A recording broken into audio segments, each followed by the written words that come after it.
This is the 2026 Toyota Grand Highlander Platinum, and it is a mid-size SUV that is worth your consideration. Hey everybody, it's Tom from Vehicle Visionary. I hope you're having a great day. I borrowed this Grand Highlander from my friends at Yoakum Toyota in Shreveport, Louisiana. If you want to know more, check out the link down in the description of the video. As we take a look, one thing about it, when you look at the front end, you know it's a Toyota, not only by the Toyota crown that's up there in the center portion of the front end, but also the design of the upper and the lower grills.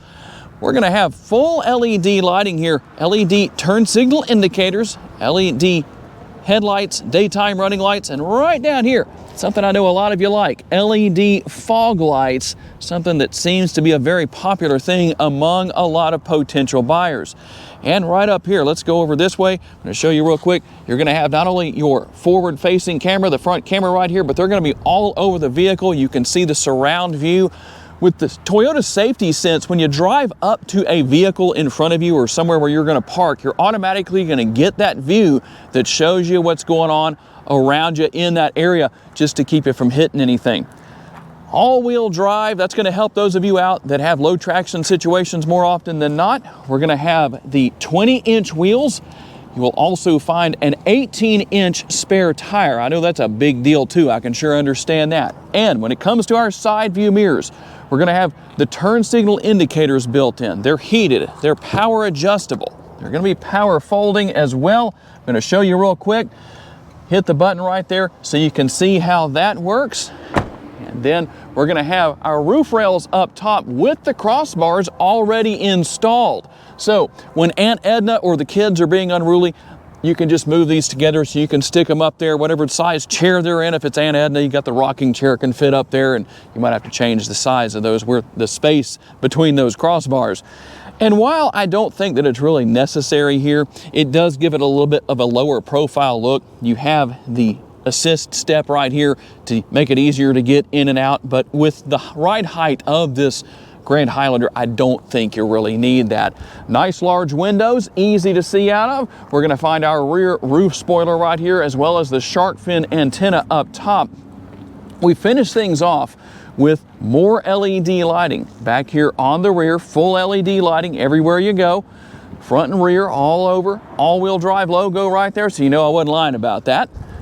The Platinum logo, the Platinum trim level, so you're going to have a lot of great features and functionality here. And you have a 17.8 gallon gas tank. But unlike some competitors, I'm going to show you something important here. Maybe you've rented a Grand Highlander and you're wondering, how do I open that gas door? There's a button on the interior. It's going to be located right down here. I'm going to let my cameraman show you where that is. It's right there. I'm going to push that and let that open so we can show you that real quick. I'm going to give you a good look at that. You don't have capless fuel fill, which will make a lot of you happy. 356 potential miles in the city as far as on a full tank of gas, and 498 miles out on the highway. Keep in mind, that's estimated. You might be above that, you might be below it. Under the hood is the 2.4 liter turbocharged 4-cylinder engine. It makes 265 horsepower and 310 pounds-feet of torque. It's mated to an 8-speed automatic transmission. Top speed is a governed 113 miles per hour, and the 0 to 60, some have said about 8.2 seconds, some have said as quick as 7.5. Now I'm going to have our cameraman come on over here. We're going to show you the window sticker real quick so I can give you the MPGs. Don't know how well you can see it because of the glare, but we're looking at 20 city, 26 highway, 22 combined, and 4.5 gallons of gas per every 100 miles driven. Once again, just like with that full tank of gas, those numbers are estimated. I always like to show you the remote. There it is, in case you're curious to see. It's going to have everything, mostly, of what you would expect to see on their small, compact remote. Works well. And you can tow up to 5,000 pounds here. Now, there are a few different ways to open the power tailgate. There's a button on the interior, a button right here, a button on the remote, or you can just kick your foot underneath the bumper like that and gain access to cargo space. I'm going to let you have a good look around in there real quick as I give you the cargo numbers. 20.6 cubic feet up to 57.9, up to as much as a maximized 97.5 cubic feet. And a lot of nice little gadgets back here. Got some storage, you've got the cargo net, you've got the ice chest right there. You can put whatever you need to keep in there, nice and cool. That's going to work. Obviously, this is a 3-row SUV. There's plenty of space in the first and second rows. Let's find out how much space there is in the second row, or third row, I should say. All right, let's talk about what your second and third row passengers are going to find. You can see that you have the privacy shades here that are manual, but they can be put in place when so desired on both doors. Large door panels with the cup holders built in and the nice large door bin down here. Now, one thing that's really beneficial is that these middle row seats, as you can see, can move back and forth. There is a release on the side of the seat on the very front portion of that where you can grab a hold of that to actually move these back and forth as far as the positioning goes. They obviously recline. That's something I know a lot of people like to know about. Not only do these recline, but the third row recline as well. I'm going to pull on the release on the top of the seat that allows me to hop right here into the back. And then I'm going to pull this back just so you can see. Now, this is not most likely going to be the position where it would be. It'd be about right here. But you know what? There's actually a reasonable amount of space back here. Let me sit up just a little bit more. The adults could fit back here. I do wish the floor was a little bit lower. I do feel like my legs are up a little higher than I would like for them to be, but that's just me. And as far as space back here, we have cup holders here, and there's also a USB port right there. That's gonna be the same on both sides. We'll also have our air conditioning vent. As you know with me, that's my favorite place for that to be. The Honda Pilot, for example, has it right down here. I don't like that because it just seems like it's gonna take longer for the air to get to the passengers compared to what it will from the roof line up here. Also gonna have our lighting and ultimately quite a bit of space back here. Like I said, you can recline these seat backs and make it even better. Okay, one more thing we didn't talk about earlier in the video. I'm sure you know about it, but it's here. We're gonna talk about it. The panoramic sunroof. You do have the power shade. It can move forward if you're getting too much sunlight in, or if you want a little bit more air. That front portion in front of this area will tilt and slide open. There are armrests built into these seats. I do wish these were a little bit longer. That way my whole arm could fit on there, but that's the way it is. If I was the owner, obviously I wouldn't be riding back here most likely. Also, the center area right here offers a little bit of storage space and a couple more cup holders. Quite a bit going on where that is concerned. And then we have our command center with heated and ventilated seats back here. I don't have anything turned on, but heated and ventilated seats. Also, everything for controlling the air conditioning, the air speed, the fan speed, all that stuff. Your USB ports will be right here. And there's also a power outlet right down here in this area. And for the convenience of storage, we're gonna have the rear seat back pockets. Let's not get those words combined. Seat back pockets on the back of each seat. All right, how about the sticker price? $60,137. So let's see what else you get for that price. Power adjustable seats for the driver and the passenger. Obviously, they're gonna be heated and ventilated, just like the middle row seats were. And I like a little bit of storage space that's here. Not every automaker takes advantage of that. You can also see another USB port over there. We'll have our glove box right here, a little bit of space in there. And again, nice large armrests and door bins, just like we had with the second row seats, or the second row doors, I should say. And right up here, we're gonna have all the controls right here for that power shade that I told you about for your panoramic sunroof. And here's where you're gonna open and close the panoramic sunroof. If you have an emergency, this is what you use right here.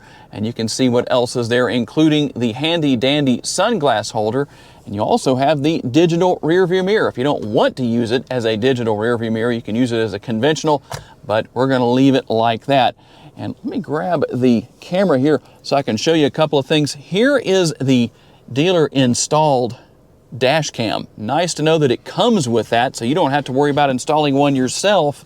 Over here on the driver's side door, seat memory. Gonna have all that only on the driver's side door, not on the passenger side, but everything for your power mirrors and lock and unlock, power windows, all that stuff. You can lock all the windows if you want to. And we'll also have our auto high beams right here, our heated steering wheel. There's that button I mentioned to you earlier that allows you to open and close the power tailgate. Drop this lever and you can adjust the tilt and telescopically adjustable steering wheel. Our steering wheel mounted controls are going to be here. Everything for cruise control over here on the right hand side. And then we also have our drive mode selector. I'm going to show you what our driving modes are. We're going to have mud and sand. We're going to go back this way, rock and dirt. And then we can also come into eco mode, sport mode. And those are ultimately our driving modes, and normal. And all I'm doing is using the dial right here. You can push that to get to normal mode. You can push these back too, as you can see, to get to eco and sport. You can see what's going on where that is concerned. Very comfortable steering wheel.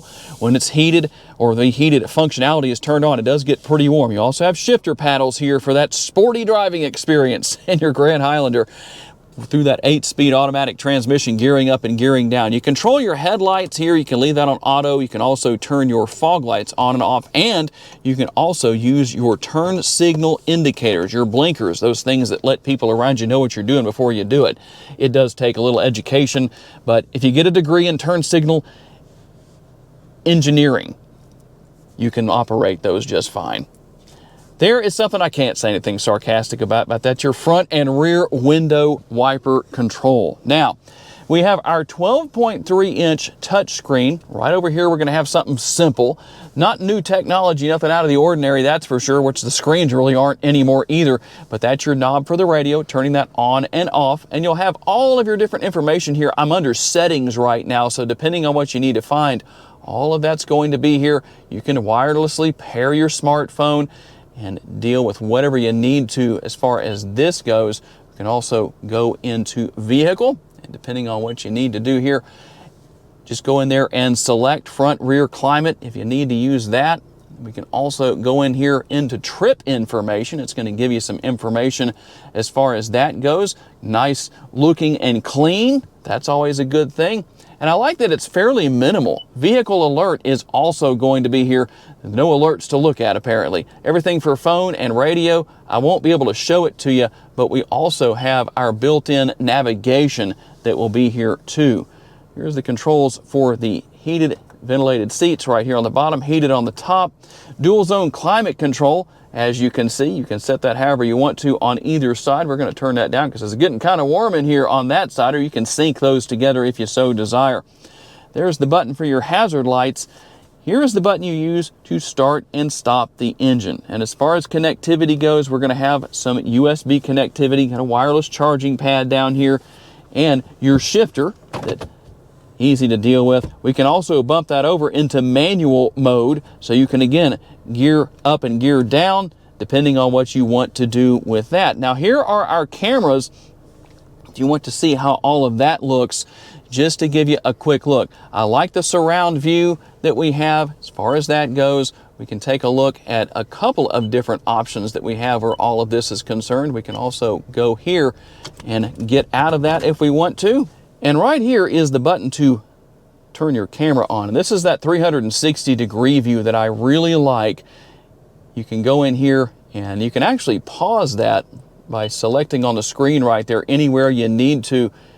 We'll let that go ahead and finish and show you what happens when it does. You can check all of your surroundings, and then it goes to the overhead view right there. I really like that.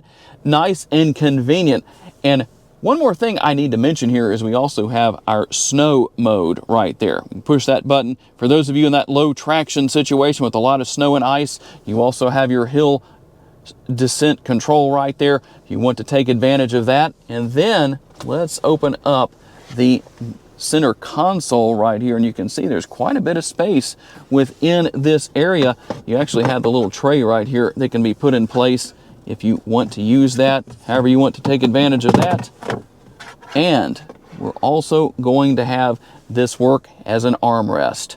And in case you were curious to see how that tray works down here, this is actually where it goes. You can slide it back and forth, as you can see. And right in front of that area, let's see if I can do this by feel. There we go, is the 12-volt power outlet, something that I know a lot of people still want and need in this day and age. All right, here we go on a quick test drive with the Grand Highlander. It has a good ride quality, very comfortable, very spacious, especially here in these front two rows, but surprisingly, there's a reasonable amount of space in the third row as well. So everybody should be good. The driver's seat and the steering wheel, being as adjustable as they are, will definitely make it easy for everybody to adjust things where they fit just fine, they're comfortable, they can see well, that works just fine. Steering is responsive. The handling is good. It actually has a decent turning radius for a mid-size SUV. You'll also find that the brake pedal and the gas pedal are going to be very easy to learn and manage, not a big adjustment. In other words, the brake pedal is not going to be overly aggressive. I know a lot of the time that happens with some vehicles, but not with this particular one. Now, as far as the horsepower goes, well, 265 horsepower I know may seem like a little low to some people. You'll have to drive it to see. Some people will probably tell us in the comment section that it's actually more than enough. Some people might say the opposite, but I'm curious to know what your thoughts are down in the comment section. Something else I like is that the technology here is pretty simple to learn and use, but it's also not an overload. That's always a good thing. And there it is, the 2026 Toyota Grand Highlander Platinum. It's definitely a 3-row SUV, a mid-size SUV that is worth your consideration. Tell me what you think down in the comments section. I would like to say a special thanks to my friends at Yoakum Toyota for loaning us this Grand Highlander for the day so we could tell you all about it. And a special thanks to all of you for being kind enough to give me the opportunity to give you a vision for your next vehicle. If you enjoyed this video, please hit the like button. That's very helpful to us. Please make sure to subscribe and share this video on your timelines on social media so other people can see it. And if you would like to learn about additional vehicles you may wish to consider purchasing, check out one of the videos that's on the screen right there, and I'll see you there.